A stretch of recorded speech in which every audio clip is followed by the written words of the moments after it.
Cape Cod Broadcasting weaves the listening environments of 99.9 WQRC, Ocean 104.7, WFCC Classical 107.5, Cape Country 104, and CapeCon.com's website experience to reflect the lifestyles of the people who live, work, and play on Cape Cod. We hope that you enjoy this podcast.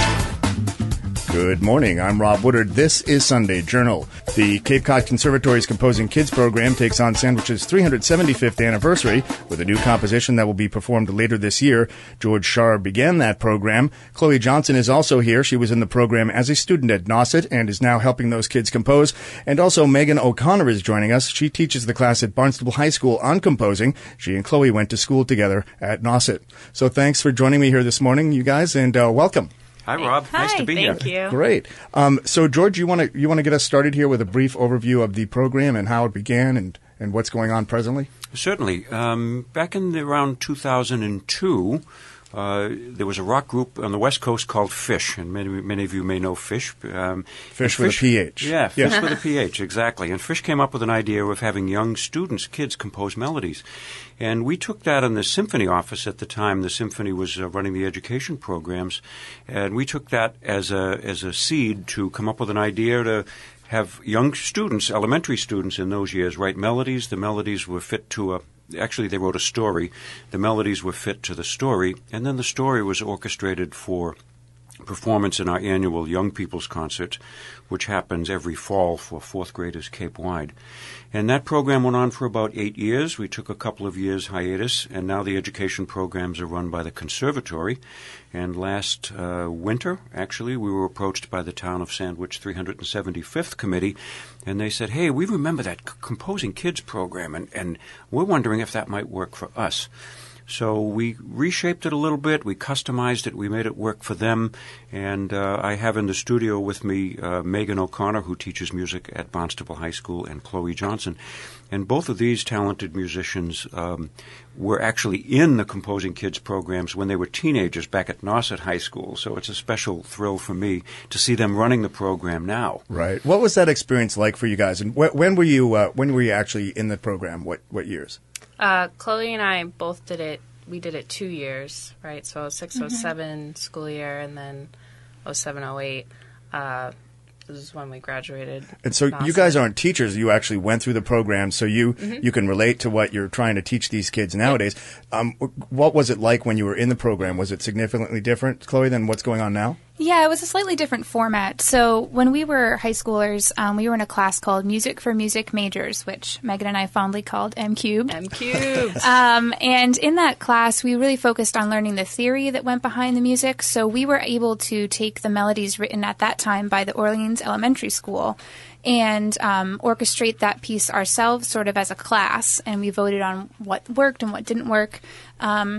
And we actually turned that into a piece for the full symphony orchestra. So that was a lot of responsibility as High teenagers. School kids. Yeah, Wow. it was a lot of work. We call it composition by committee because it was a lot of, we like this, we don't like this, a lot of brainstorming between each other. And right. Yeah, and that program took us a significant part of the academic year. Oh, yeah. And I think that actually pushed me when I went off to college to major in music.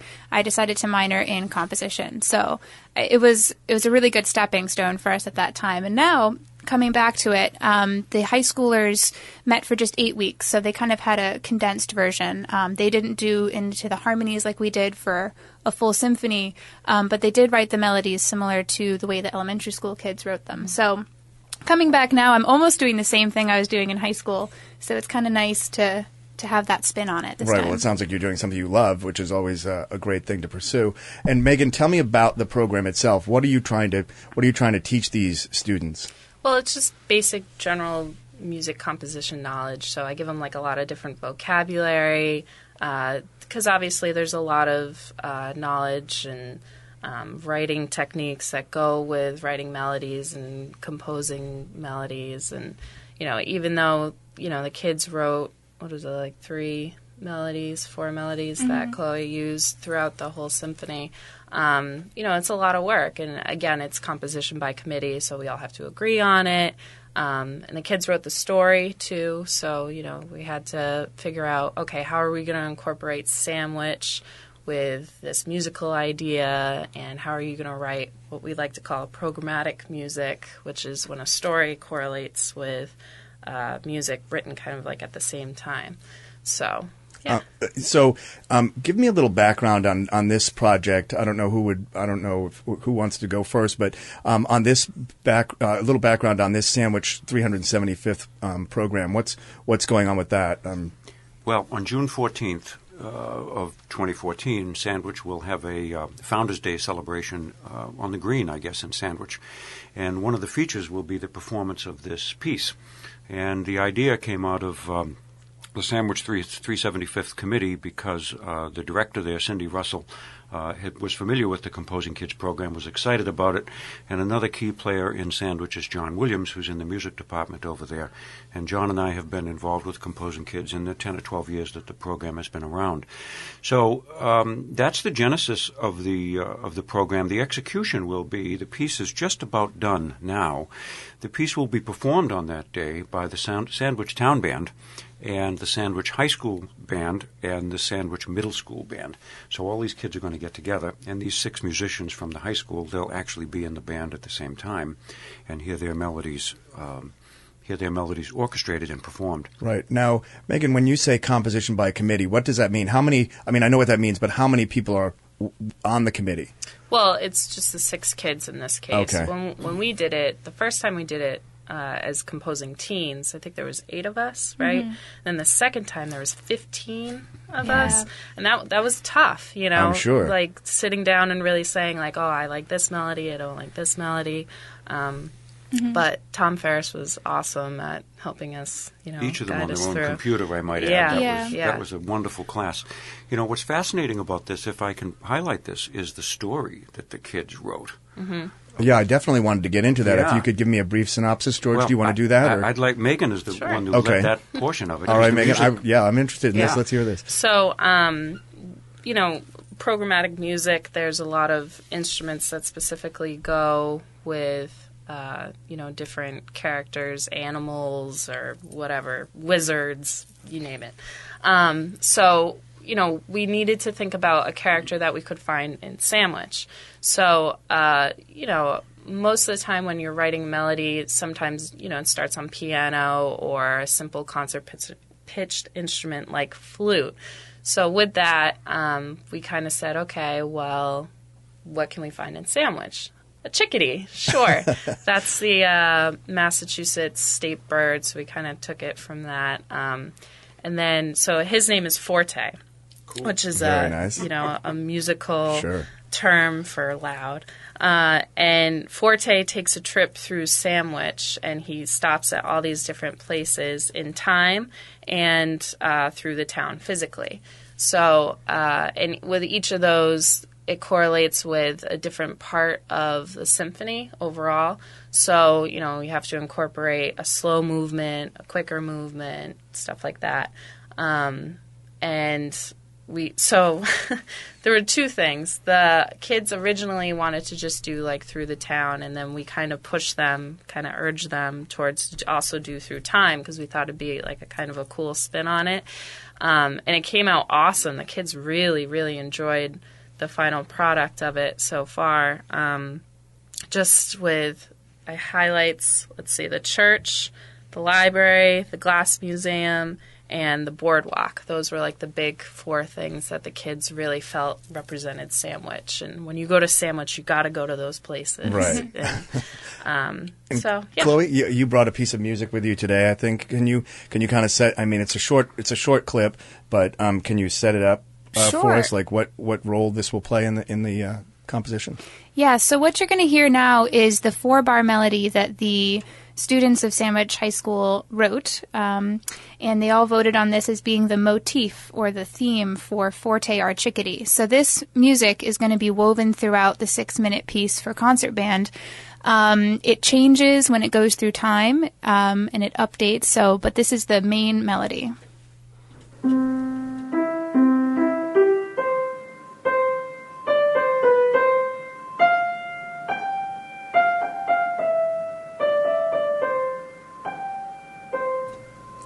That's a beautiful piece. And so will that just be expanded upon as the work progresses? Yeah, so it starts off, it's very sort of plain and simple, which lends itself well to the sort of hymns of the 1700s, which is our first century that we represent for Sandwich. And then as it progresses, it goes a little more complex when we get to the classical and romantic era in the 1800s at the library. So you'll hear more instruments playing at the same time, sort of a little call and response. And then it moves to the Glass Museum, which is our 1900s piece, and that's the 1920s jazz. So you'll hear that change. It'll be swing instead of straight eighths. It'll have jazz instruments, a lot of drums. And then we finally get to the boardwalk or the beach, and that's our contemporary 2000s dance music of today. So you'll kind of get a sort of hip-hop feel going towards the end of that. Interesting. Now, how long? It sounds as though this is going to be a rather lengthy piece. How long does it run? It's about 6 minutes. So I tried to keep each location to about a minute and a half, a minute each. It definitely could be about a 20-minute symphony if I had the time and the resources and the ability to do that. But yeah. And where are you in the process? Is it almost complete, or are you still?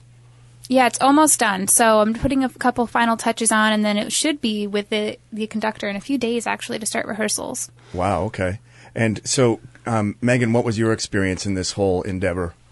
Well, it was the education kind of aspect to it. So I met with the kids every week for 8 weeks, or every other week, rather. Kind of, like I said, educating them on basic knowledge, composition by committee. So they created that basic melody that you just heard, and they created a few others, and they created it actually, all on their own. There was instruments in the room, piano, guitar, xylophone, and I just had the kids kind of write down their general ideas, which is, kind of difficult to do. I think the kids deserve a lot of credit in that aspect. I mean, when we were in Music for Music Majors, we did a lot of that too, but we also had computers in front of us. So it was really awesome to see that, bloom, and the kids really working hard. And yeah. I liked too, I came in and observed a couple classes and gave them a kind of overview of what I was going to do as an orchestrator. And it was nice to get their feedback. Megan did a great job teaching them about the genres and the types of things you can expect to hear from a certain century of music and a certain genre. And they were pretty articulate about saying what they wanted to hear. They wanted to hear hot jazz to represent the Glass Museum. They knew the instruments that would be in a jazz group, and they knew the kind of swing feel they wanted. So it was nice to get their feedback to really put into the music so they could feel it was their own when they heard it on June 14th. And it must be, as they come through the piece and compose various parts of it, it must be really rewarding to see their efforts pay off. It must be like a light bulb going on over their heads, and it must make them, I would think, even more enthusiastic about the process and about music. Yeah, and Chloe and I, going through the program originally, really made an effort to make sure the kids got that kind of feedback, and to really incorporate all the kids as much as we could. Because I know when we went through composition by committee, some ideas were ignored, and, but ultimately it was awesome, Yeah. But you got to, get used to working as a team, saying maybe my melody isn't used right now, but we can use it later, and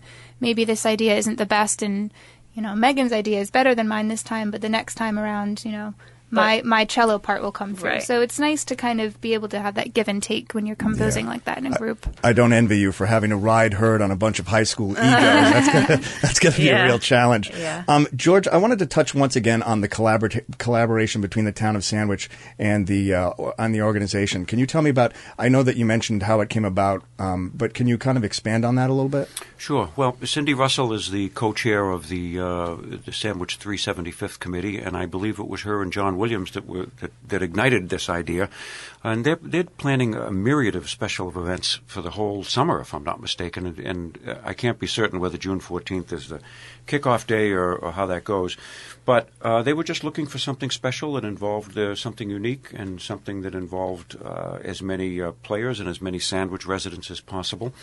And one of the things that I'm fascinated with is they're going to do a time capsule, and I'll ask Chloe about this because Chloe has been meticulously preparing this score, which she's got right here. I love and time it's capsules. 400 pages of yes, right. Yeah. And so she's, her name is going to be on this for hundreds of years. One time capsule is how long? Oh, it's terrifying. I think it's maybe 25 years and 50 years. I'm not quite certain, but there's 2 time capsules. One opened probably in my lifetime, one maybe not. So let's hear about some of the things that are going to be in it. Or do we have to wait I'm not 25 sure. years? I think, yeah, I'm not sure. I'm leaving behind a sort of overview of the program to kind of, in 25 years, are they going to know what Composing Kids is? Will this program still be running? Who knows? So I kind of left that, and I left some interesting notes about what contemporary pop music was like in 2014.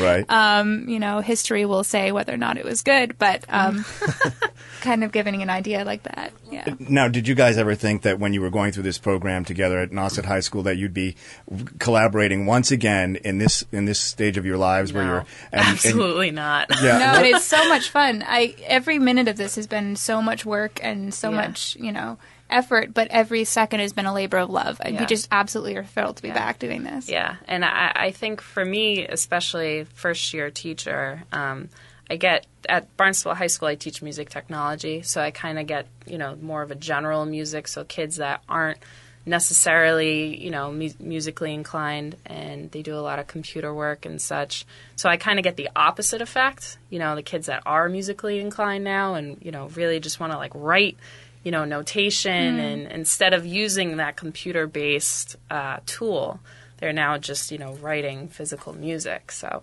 that's, if you had asked me back then, I would have said, absolutely not. I mean, I think it's, awesome. Chloe and I joke around about it all the time because, we were very close in high school and still are today about, how if somebody had told us we were teaching music on the Cape, we would have been so happy.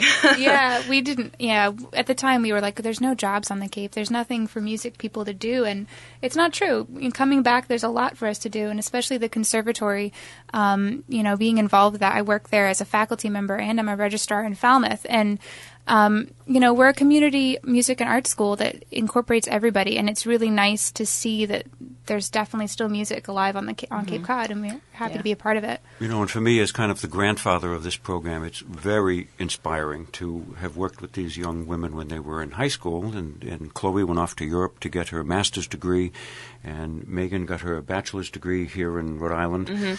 And for them to come back to the Cape is part of what the conservatory and the symphony is aspiring to do, which is to create a more culturally literate Cape Cod with all of the outreach programs we do. So this is just kind of a microcosm of our vision. It's very, very inspiring. Well, it's a terrific vision indeed. We just have a couple of minutes left. Do you, Megan, want to start us off and tell me just a couple of thoughts on your experience in the program and what you're looking forward to going toward the future? I'm very proud of the kids. They worked really, really hard, and I really hope that their Sandwich 375 anniversary recognizes them for all their hard work because they did a great job. Going forward, I just hope the program continues in some aspect.